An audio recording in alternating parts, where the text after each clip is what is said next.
This is the Late Round Podcast with your host, JJ Zachariason.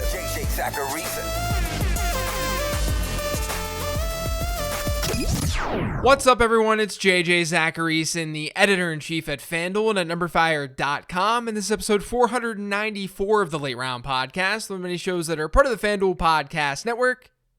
Thanks for tuning in. The position that's scrutinized most by fantasy analysts during NFL draft season is undoubtedly wide receiver. We know running back and wide receiver are generally more important in fantasy football.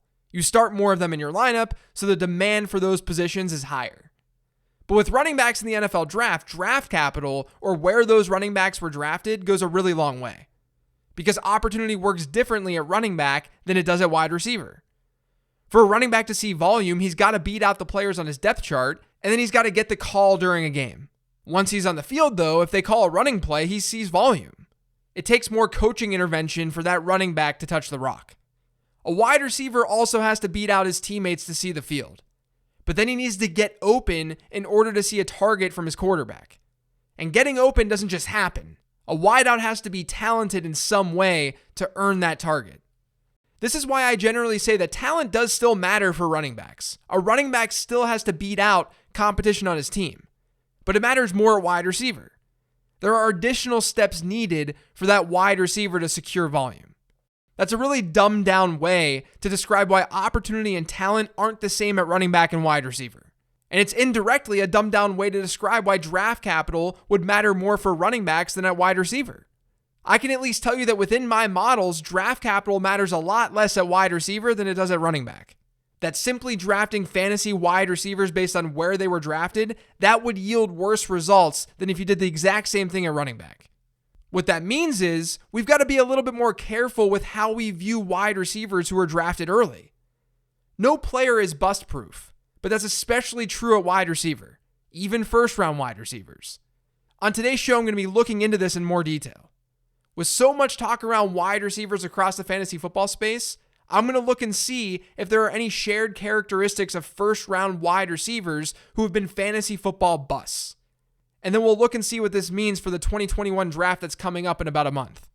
Before getting into things, this is your reminder that it's almost time for daily fantasy baseball, and there's no better place to play MLB DFS than with FanDuel. For only $4 on opening day, you have a chance to compete for a part of the $500,000 prize pool, with first place taking home $100,000. Set your lineup on April 1st over on FanDuel and get the baseball season started off right. For more details, visit FanDuel.com or download the FanDuel app today. Eligibility restrictions apply. Okay, so our overall sample here is all first-round wide receivers. And since a lot of the data that I work with goes back to 2011, we'll look at all first-round wide receivers who were drafted from 2011 onward. And our goal here, just to reiterate, is to look at first-round busts and then find any characteristics that those busts share. That way, we might be able to spot future ones. The problem is there's no general way of defining what a bust is. Is it a wide receiver without a wide receiver 1 season, without a wide receiver 2 season? Since expectations are high with first-round wide receivers, I'm going to subjectively define bust as a wide receiver without a wide receiver 2 season in points per game in his NFL career. I also want to give the wide receiver a little bit of time to hit that wide receiver 2 season. It wouldn't be fair to look at someone like Jerry Jeudy right now and just call him a bust. So we'll look at first-round wide receivers since 2011 who have played multiple seasons. And then we'll see if they were able to give us wide receiver 2 or better production. Let's start there and then change parameters as we go. So technically, we're looking at wideouts drafted from 2011 through 2019, since we're giving every wide receiver multiple seasons to hit that wide receiver 2 threshold. That gives us a sample of 32 wide receivers. It's not a massive sample, but it's not completely irrelevant either. Of those 32 wide receivers, 15 of them gave us at least one wide receiver 2 season or better. And really, when you look at the list of busts versus the non-busts by using this criteria, it actually splits things up pretty well. The player most on the fringe in the bust group is Corey Davis. But aside from him, you're looking at clear busts. You're looking at players who did not perform well in the NFL objectively. I'll just read that group for you so that you know who's included. And some of these names may bring back some bad memories, so if you're driving right now, you might want to pull off to the side of the road. But it's Corey Davis, John Ross, Mike Williams, Corey Coleman, Josh Doxson, Laquan Treadwell, Kevin White, Brashad Perriman, Philip Dorsett, Tavon Austin, Cordero Patterson, AJ Jenkins, Michael Floyd, Justin Blackmon, John Baldwin, Marquise Brown, and N'Keal Harry. Maybe it's a little early to have Marquise Brown on this list, but in total, subjectively, I think we'd agree that captures busts pretty well. That almost all of those players are indeed busts. I'm going to refer to that group as the bust group. And then the remaining 15 wide receivers, that'll be the success group. Some of the successes could be considered busts, but I'll change the criteria later on. Now, within my model, I have a stat score that looks at the three metrics that I reference all the time on this show: receptions per game, yards per team pass attempt, and touchdown share. And I take the best seasons in each of those metrics for each prospect. Over this time frame that I'm looking at, we've had 4 players with a negative stat score who were drafted in the first round. So 12.5% of first round wide receivers from 2011 through 2019 had a negative stat score. They were Kelvin Benjamin, Brashad Perriman, Philip Dorsett, and Cordero Patterson. Only Kelvin Benjamin hit a wide receiver 2 season or better once in his career. And we know how his career ended up. We know college production matters, and this gives us a glimpse of that. If you look at the success group, the average college dominator, which looks at market share of receiving production, it actually wasn't a whole lot higher than the bust group. It was less than 2 percentage points higher. If we look at yards per team pass attempt, which is the most predictive production-related metric in my model, the success group has a best season average of 3.11. The bust group had one of 2.81. And then this is actually pretty interesting, but not surprising. Of the bottom half players in our sample in yards per team attempt, only 3 of them were in the success group. And those 3 were Devontae Parker, who really would have been called a bust a couple of years ago. The other was Kelvin Benjamin, who I just talked about. And the last one was AJ Green. This very basic exercise tells us what we already generally knew: that college production matters for wide receivers, even when you've segmented them and you're looking at only first-round picks. And for the record, of the first-round wide receivers from last year's draft, the player with the worst yards per team pass attempt rate was Henry Ruggs. He had a really bad production profile. The player who had the second worst one was Jalen Reagor. Just something to consider. Another trend within this sample goes back to what I've been talking about on the show for a while now, and it's that first-round wide receivers are more likely to bust when they aren't early declares. Our success sample has 2 players out of the 15 who weren't early declares, who played all 4 years in college. They were Kendall Wright and Devontae Parker. Both of them had a good season, but they didn't have sustained production in the NFL. On the flip side, in our bust group, 7 of a possible 17 players were not early declares. They played all 4 years in college. So you've got 2 of 15 in the success group and 7 of 17 in the bust group. You want your wide receivers to declare early. And that's still true even when they have first-round draft capital.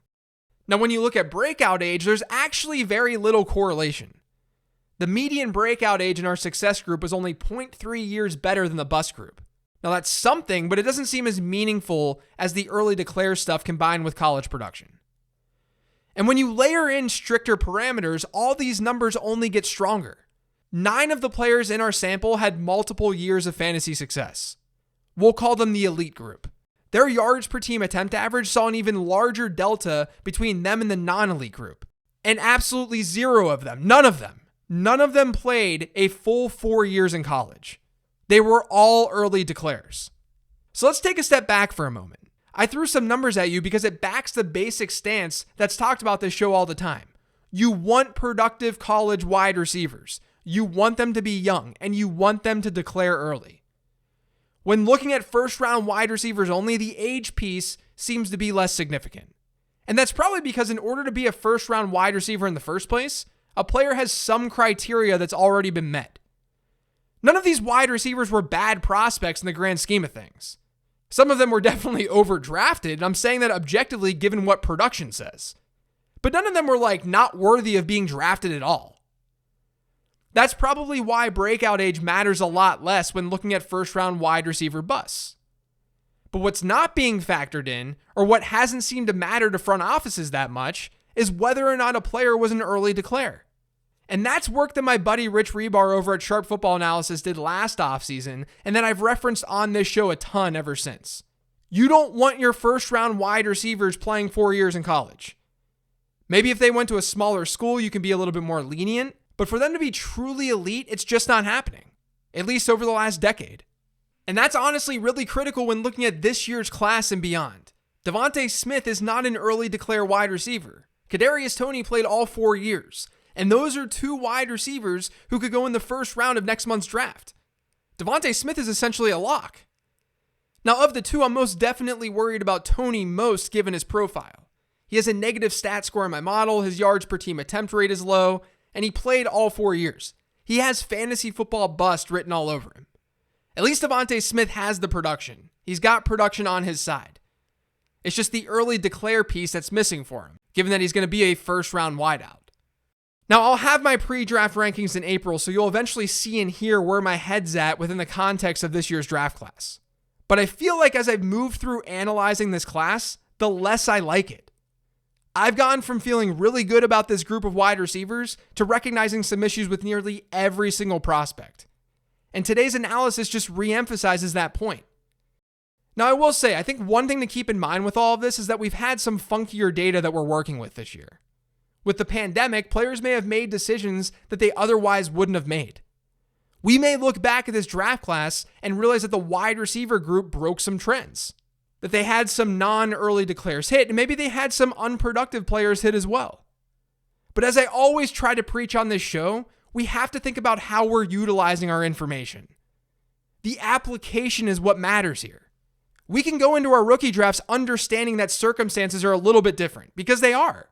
There's a gray area. There's always a gray area, but there's more of a gray area here in 2021. And you should always be open-minded. But it's important to not stray so far off of your general process that you're then overemphasizing speculation. You can absolutely be a little bit looser this season with your parameters. I think that's a fair thing to do. But don't go so far in one direction that you all of a sudden lose that baseline process. Because in the end, the data is telling us something important. It's telling us that successful first-round wide receivers, they do declare early. That successful first-round wide receivers, they are productive. Don't lose sight of that.